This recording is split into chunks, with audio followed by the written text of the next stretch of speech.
and welcome to this webinar. I'm your host, Matthew Messiano. This is the first of a series of webinars, and if you're interested in learning more about partnering with TicketCo and how they host new clients, please keep an eye on their social channels for more info soon. So welcome to this webinar. A bit about myself. I'm a freelance broadcaster and commentator, working mostly with BBC Local Radio and non-league football. Last season, however, I worked predominantly with Boreham Wood FC in the National League, both commentating on the radio for BBC Three Counties and also commentating for the club's own live video stream, helping to connect the fans to the club during the height of the COVID-19 pandemic. So I've learned firsthand just how important live video streaming can be in the non-league. I'm also delighted to be joined by two panelists this evening in the form of Jason Mills, the Operation Manager at the Southern Football League, and David Kenny, the Head of Global Partnerships at TicketCo Media Services. Jason, I'm sure plenty of people on this webinar know who you are, but for those of you out there who haven't seen Jason before, Jason, perhaps you could quickly introduce yourself. Yeah, sure. Just a quick summary. I mean, I joined the Southern Football League in 2007 as the league secretary. And then my role continued in that vein until probably last year when I became the operations manager, which basically diversified my my involvement and what I deal with in the league. Prior to that, I've had first-hand experience with club administration because I was the club secretary of Gloucester City Football Club for many years. So I certainly know what's involved in the administration of clubs. And David, perhaps the audience this evening is less likely to know yourself. So could you give us a quick introduction to yourself and also TicketCo Media Services as well? Yeah, thank you. I'm David Kenny. TicketCo is a company that strives to make event payments easy. It was founded in Norway, Bergen, Norway, 9 years ago.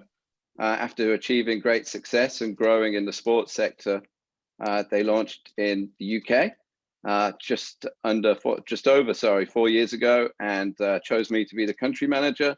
And we've been slowly building in the sports sector in areas such as football, as you'd expect, and ice hockey, rugby, motorsport. And our goal is to, with TicketCo Media Services, it's just to make sport more accessible, primarily for lower leagues who might not have media rights, for example, with people like Sky and such. And through giving clubs the opportunity to take control of their own media, hopefully they'll be able to reconnect or connect with a wider audience, be it people in the UK who live just a bit too far away from the club to get in the car and drive there on a Tuesday, for example, but additionally people overseas, because many sports clubs have following in many countries. So yeah, absolutely. That's it in a nutshell.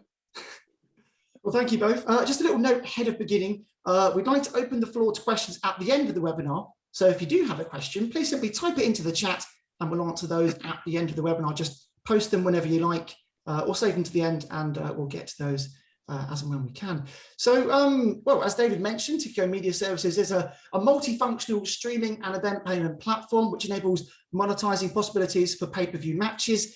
Its streaming strand connects supporters at home with their team on the pitch via a high-definition quality live broadcast, which can be viewed on the mobile, on the tablet, on desktop appliances, and via Apple TV, Android TV, and the Fire TV app as well.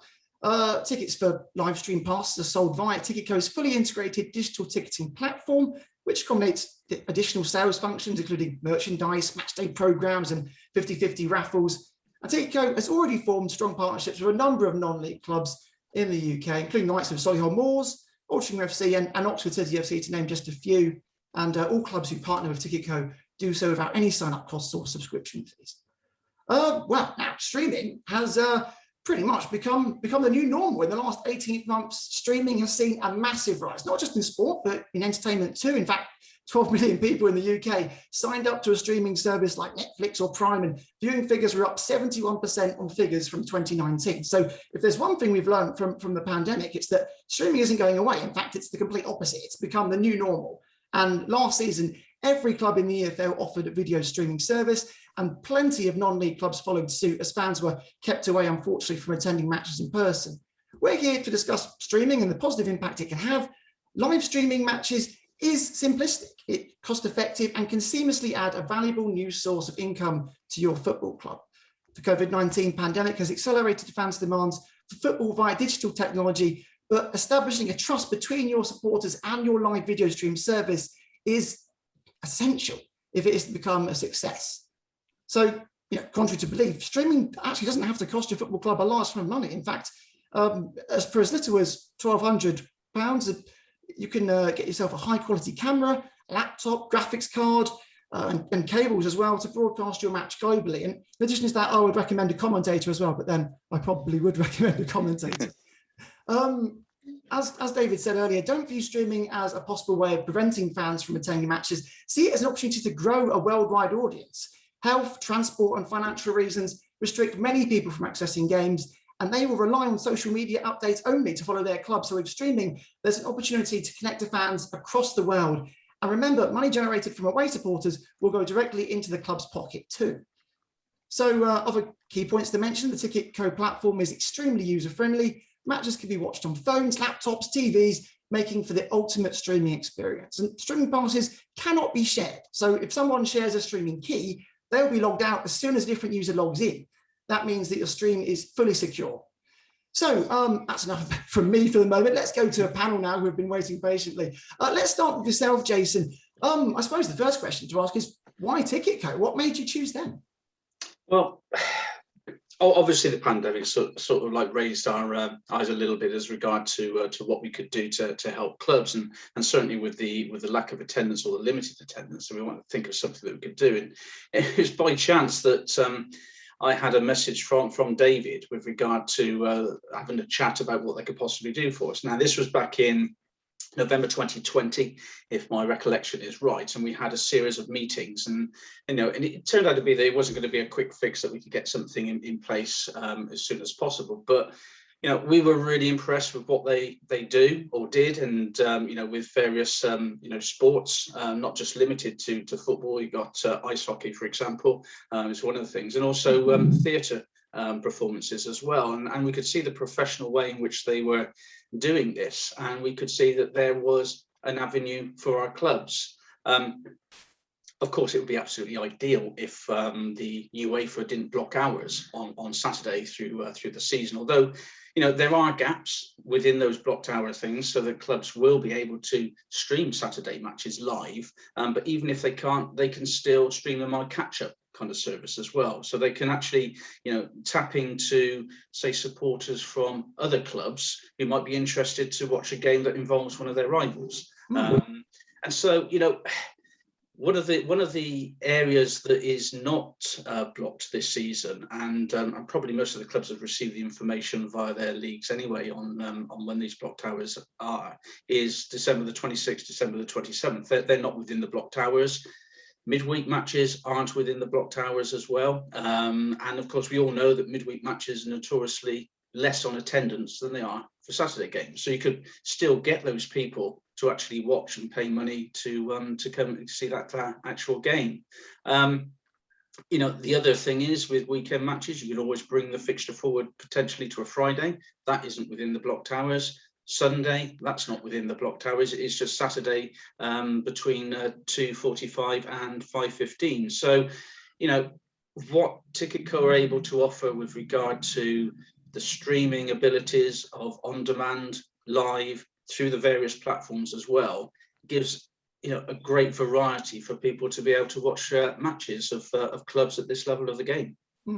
And I think it's important to note, Jason, that this isn't impacting the hardcore fans that go to every game regardless. They're still going to be there inside the stadium. We're talking about attracting fans who might not necessarily be able to get to the game for some reason, or perhaps live very far away, or maybe they've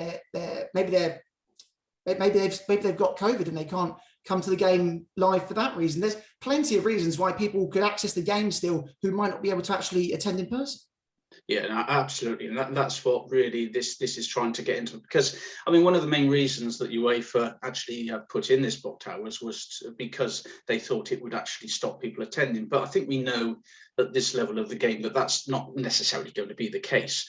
And I think that perhaps it is time for us to try and somehow lobby UEFA that at this level of the game that should not actually occur, and we can allow clubs to broadcast live matches and gain additional income. I mean, going on the point you made there about other people from different areas watching the match, I mean, it's very interesting that when we look at our stats for our website, for example, that we've got an awful lot of traffic that is coming from abroad. So there's definitely an interest in non-league football from other countries, and that's definitely worth tapping into if possible.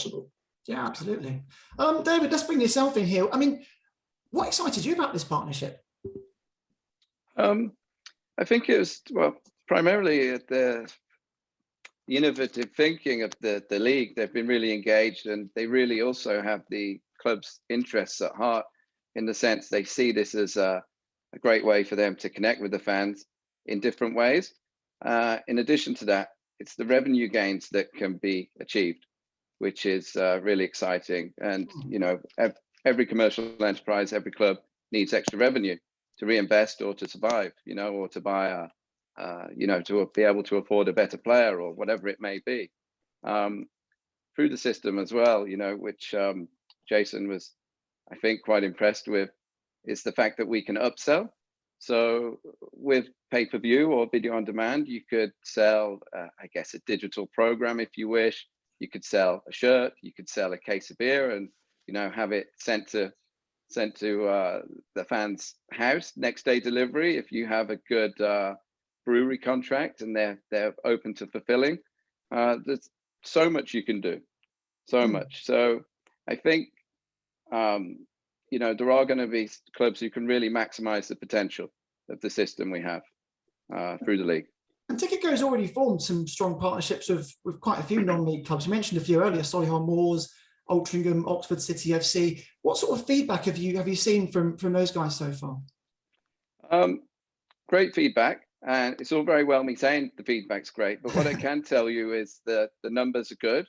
When we were on lockdown, some of these clubs were achieving the same amount of views as they would have in the stadium normally, if not more. But what I will do post this webinar is I'll share through Jason all the success stories, so people can really tune in to what's been going on and see and read what's been happening and how successful they've been. Have you found it particularly easy? Have the feedback that you've got from fans, particularly if they said that TicketCo system is easy to use? Yeah. And it has to be, because our strapline is event payments made easy. So if we heard otherwise, that would be a problem. But one thing, I guess, our USP with TicketCo Media Services is that we've connected the paywall to the broadcasting software, which in turn could connect to the cameras, the production. So we handle two parts that other streaming partners don't. So the only bit we don't handle is the filming. But again, it's really easy to key in or connect the cameras to the broadcast software. And that's why we can keep selling all the way up until the game. You don't have to stop sales and then send a streaming key by email to, so that people have to then press on the link and scramble to watch the match. But yeah, super simple. And there's a video actually on the SFL site, which many of the clubs may watch, some may not have, but if you scroll a bit down, it's about 2-3 minutes, and it just runs through how the system works as well. But yeah, good feedback, and feedback is that it's easy to watch. Yeah, Jason, have you found the same? Have you found that people have come to you and said, I didn't realize how easy streaming was to just get up and running?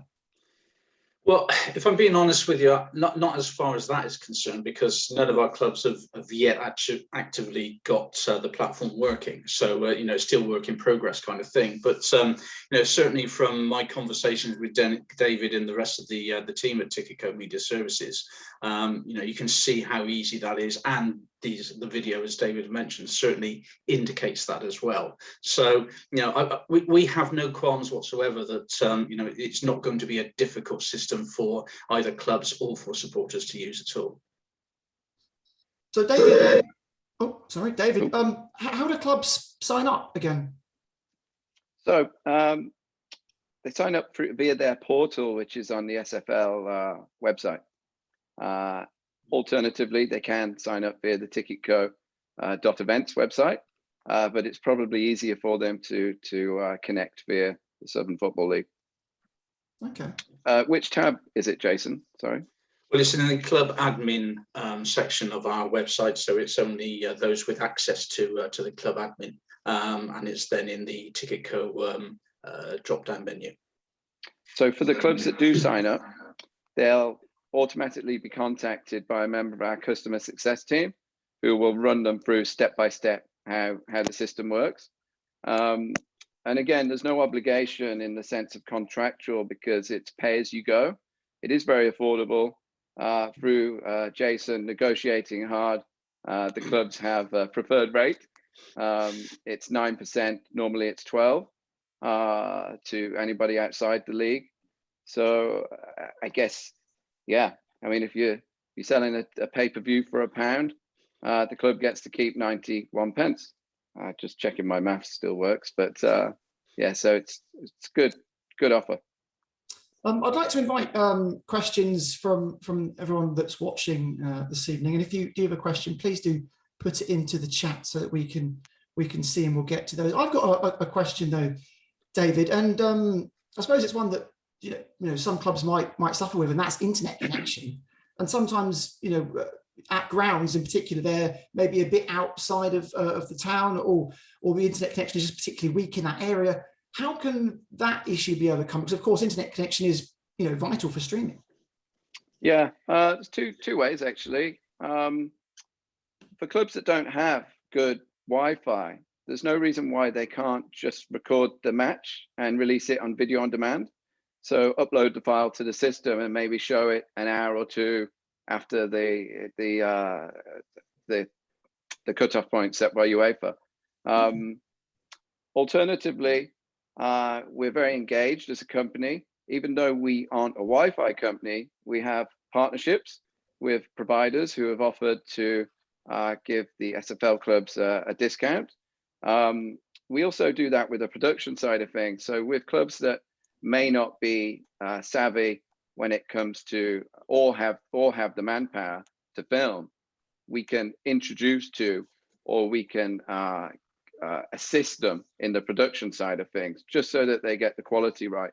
But also it might be a question for Jason, because I think he's been working on something there regarding the Wi-Fi. Well, that's pretty good. I was just about to nip in with something there, so you preempted that. But yeah, I mean, for our member clubs, we are working on something at the moment which may be able to assist clubs with regard to broadband access at their grounds. So we've started some kind of discussions over it, and I'll be further having discussions on it this week as well. And hopefully I'll be able to get something to the clubs in the foreseeable future with regard to that. But what we've discussed so far with a particular company, it's certainly potentially positive. And Jason, that idea of pre-recording games and then releasing them later, that potential is really there, isn't it? Because I suppose there are a lot of fans out there who have a couple of clubs that they support. Perhaps one's maybe a Premier League side and one is their local non-league side. And that means that potentially fans can watch both games because they can tune in later to watch the pre-recorded local game. Yeah, absolutely. I mean, there's a point made earlier on about a supporter wanting to see their rivals, and this gives that fantastic opportunity to do that. And there are people who are just non-league football mad, and they'd like to see as many games as they possibly can. So yeah, it's like ground hopping, but doing it from your own living room, really. So definitely encourage that, and I think it got great potential. Okay, we've got a question here from Lorraine Buckley, and I'm not sure who wants to take this one, so please do jump in. It says, can this be linked using the VO system? Would like to I believe VO is, I'd have to check, but I think so, but we'll definitely follow up on that. But I believe VO is an automated camera system. And if so, yes. Okay, good, great stuff. But I will follow up on that, and I'll get back to, if you could give, yeah, Lorraine. I'll double check and we'll follow up with her. But for now, yes.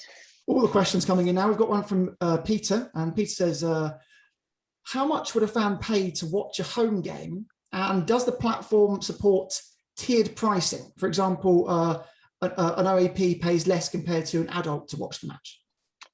Yeah, so you can set up as many pay-per-view ticket types as you wish. So the answer to the second question is yes, you can have multiple tiers. You can even have set discount codes, unique discount codes, early bird, that you could do as you wish. And again, our CS team will show you how to do that. Also, was the first question the price? Yeah, so how does the platform support it? You mentioned that one, and how much would a fan pay to watch a home game? Okay, well, again, it's a self-service system, so the club sets their own prices. So, for example, if you were selling a ticket to a fan for £1, you might want to sell it for more than that.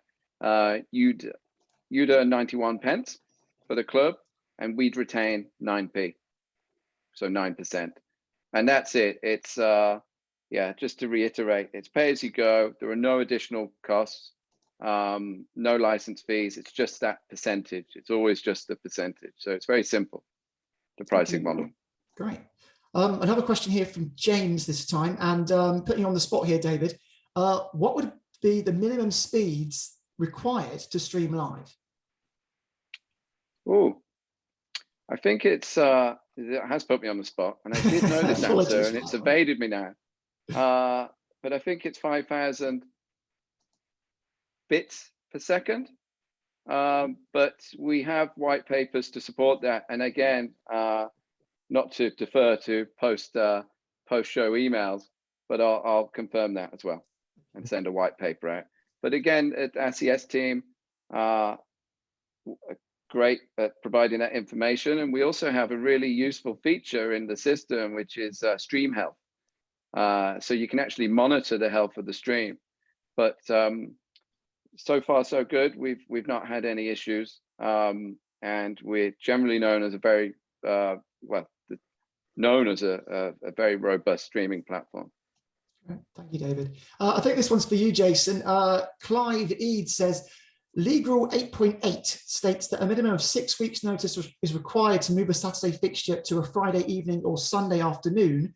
Given that the season has already started, would this need to be overridden by an EGM or similar? Okay, nice simple answer to that one. No, it wouldn't need to be overridden, because that rule also says that any application less than that period of time will be considered by the board and can be approved in special circumstances. So, bearing that in mind, I can't see the board denying less than 6 weeks notice on that.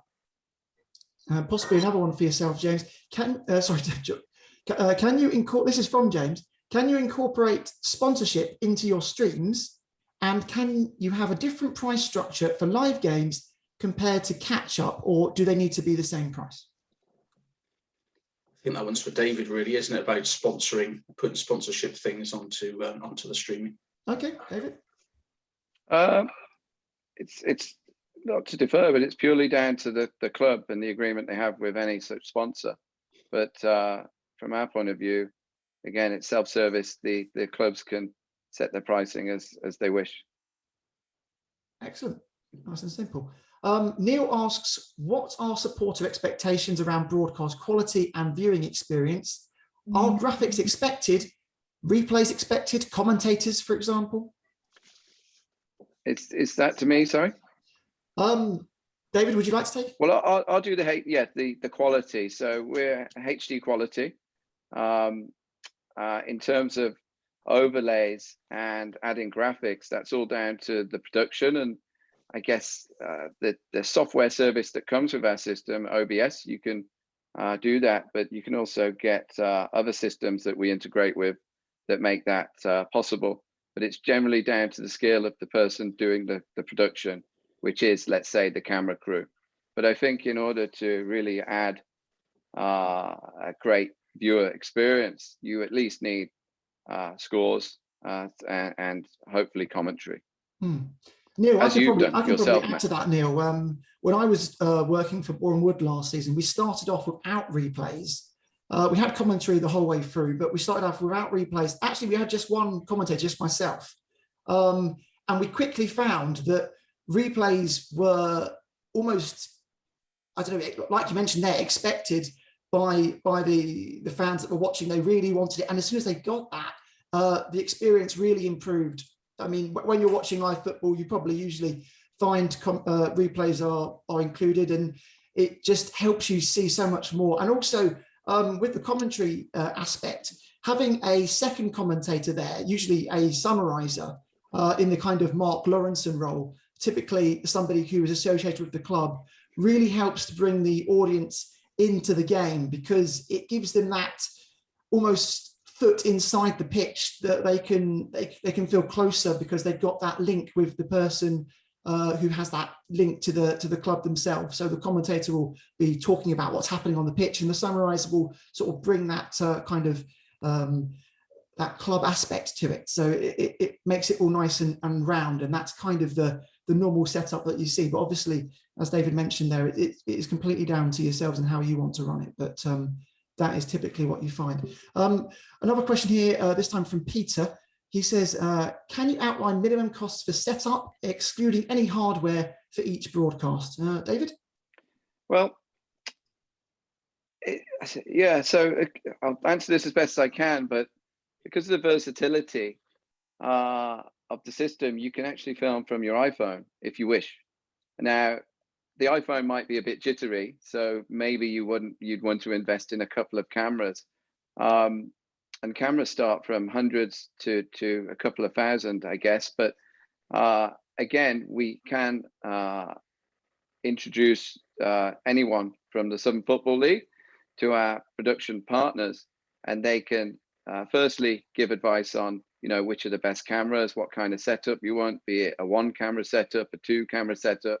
It could then be, do you want to purchase this, or do you want us to come down and film it for you? But if you are technically proficient and you can find your way around a computer, basically, then there's no reason why you can't make a minimal investment in some cameras and do everything yourself. So it's really down to each club as to what level they want to go. But we offer expertise with our CS team. We also have producers, go-to producers within TicketCo that we can connect with anyone here, which we will, to farm these questions in more detail. And these producers are people who have filmed football matches at Premier level, or be it theatre, and yeah, they really know what they're on about. So no problem doing that also. Great stuff. A question from James. Our internet connection is via a 4G microwave mast. It has latency issues. Would that be problematic for streaming? David? It shouldn't be, because the software actually builds in a delay. So it basically takes in the information, the broadcasting software, and processes it and then releases it to the viewer, let's say 30 seconds later. But yeah, 4G should be fine. Yeah. Okay. And because the system is pay as you go, I mean, there's no reason why people can't test this, at their will, before they decide to. So they could sign up, for example, do a test, and there's a testing functionality actually within the system. So be it setting up a test event or setting up a real event, if you're setting up a real event, you get an hour and a half's worth of testing prior to the match. But probably gone a bit too long, but in answer to the question, I don't foresee an issue. Excellent, thank you. Another question from Peter here. You mentioned the platform's simplicity relative to the home team's filming and the ease of connecting to the broadcasting software. Is there still a level of technical expertise required at the club doing the filming to facilitate this? And is there a certain spec you can share for the requisite filming equipment to maximize the viewing experience / integration with said broadcast software? Yes, we can provide spec as just mentioned, be it through our white papers or by connecting to our CS team or our streaming production expert. But yeah, what was the second part? Sorry, Matt. Is there a The certain expertise spec you on? can share? Oh, sorry. Yes. Is there a level of technical expertise required at the club? Okay, so you've got a mixed bag, really. Some people are using students who are taking film and production courses. Yes. And that's actually quite a good idea. And not only does it add value to their education, but they learn as they go, and they can pass on that knowledge to people within the club as well, or become part of the club, So yeah, you could really start off at grassroots level, no pun intended, or just go to some of our production partners who are brilliant, and just pay for the guaranteed quality. But we've been streaming with Jersey Bulls and Altrincham, and both of those, I believe, do it themselves. So yeah, and I'll make those stories available, like I said, those success stories post webinar. And by all means, we could always introduce the people listening to the show now to those aforementioned clubs. Yeah, actually, the production team that Boreham Wood brought in almost always had a student working with them, and it was a great way of getting students opportunities to learn on hand, the jobs that they want to go on and do upon graduating. So I think that's fantastic, and the more students that we can get some work experience, the better. Yeah. Right. Okay. James Mayhew has got a question as well. In fact, it's quite a simple one. He says, regarding the camera purchases, do you have a preferred seller? I think did you mention that you have people that you work with, David? Yeah, we have production companies we work with. We're relatively new to this, but we've learned a hell of a lot in the last 18 months. So we have lots of people using the TicketCo Media Services platform, and each one of those has, their preferred production partner. We've started relationships with two that we know are great. One actually used to film the non-league football show back in the day. So they're very, very relevant to this conversation, and they're called Latest TV. They're based in Brighton, but they work nationally. And then we have a guy called Simon Baker, who's done quite a lot of work with us. His area of expertise is production, as you'd expect, but predominantly for theatre.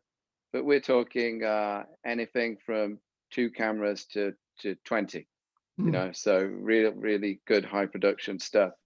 But they're just 2 examples, and we're very transparent and we're engaged, and we always, we'd be more than happy to introduce those partners to anyone here. Thank you, David. A question for yourself, Jason.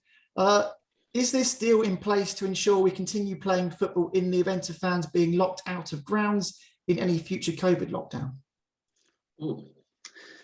I don't think it's necessary to ensure football carries on, because it depends what the restrictions might well be that the government puts in place. But what I do know is that if there are lockdowns and restrictions due to COVID, then UEFA will potentially be revisiting these blocked hours. So I would imagine that if there is a case whereby supporters aren't allowed to go into grounds, I think that those restrictions from UEFA will be lifted, and this will certainly go a long way to helping the income coming into clubs still for match entry. Thank you very much, Jason. One final question then, and that's for yourself, David. This one comes from Peter. Does the platform support shared revenue / shared distribution of payments for fixtures where the gate receipts would otherwise be shared? Or would all payments for the stream go direct to the home team doing the streaming? For now, it's the latter. So it's the latter. So the owner of the account, the club, will receive their money. It's everybody in the platform is reconciled every Tuesday. So say the club have a match on a Tuesday and a Wednesday, they'll get the reconciliation for both of those events the following Tuesday, and then the money hits their account a few days later. Excellent. Can I just add Absolutely. something to that, Matt? Sorry, because I think there's another part to that, and what Peter's referring to is that when you have a cup competition, you have to share your profits from that match. Now, it could technically be perceived as being a gate receipt if people are actually purchasing to to watch this game. So that's probably something we would need to come back on. And I think that potentially that the income from that may well need to go onto the reconciliation paperwork. But I'll have to seek some advice and clear information on that. Also got another thank you, Jason. I got one more comment on that as well. I mean, the system, the back end is data rich, and you can give people access to your platform as well. So for transparency, is it Peter or Chris? That was a question from Peter. Yeah, so Peter could give access to whomever it may be who needs to see the revenue coming in, just for transparency, if he wishes.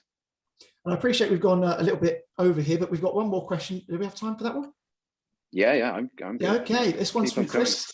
He says, what would be the benefits to join TicketCo when I can broadcast with XSplit software, which is free, and I can upload video later or live stream direct to YouTube and sell the link privately anyway? I guess that's for yourself, David, is it? Yeah, I guess firstly, it sounds like a lot of steps there to go through. Secondly, it's a secure platform, meaning, you can control who views it. So you can't share the stream key, for example. You just can't do it. So one purchase, one viewer. For example, Matt, if you were watching the match on your home smart TV, and I was in the other room because you'd invited me around for tea, and I decided I didn't want to sit with you, and I'd watch it on the iPad, I'd get kicked off. So also the data that I'd agree with that as well. The data that comes in as well is really, really good. So you can see where people are viewing from. There's geo restrictions as well. So if you only wanted to show in the UK, fine. But if you wanted to show to the world or particular countries in the world, you can do so. So then you start to learn where your fan base is. There's also the other benefits like the video on demand, the upselling, the versatility. But more importantly, it's very robust and reliable. And yeah, many reasons, as you'd expect me to say, but excellent stuff. Well, thank you very much to everyone for your comments and for your questions. And thank you as well to Jason from the Southern Football League and to David, of course, from TicketCo. And further information about streaming is available via David at david.kenny@ticketco.net, or simply visit the TicketCo website. We're going to leave it there. So thank you once again for everyone who's attended this webinar. I hope you found it useful and you've enjoyed it. As we mentioned right at the start, perhaps you didn't get a chance to see it, but this is the first of a series of webinars. And if you're interested in learning more about partnering with TicketCo and how they host new clients, please keep an eye on their social media channels for more information. Well, thanks again. My name has been Matt Messiano, still is Matt Messiano, and I hope you all enjoy the rest of your evening. Thank you for joining us. I'd like to say thanks too. Thank you, Matt, and thank you, Jason, and thank you everyone who's watching. Yeah, thanks everybody. That's been brilliant. Thank you.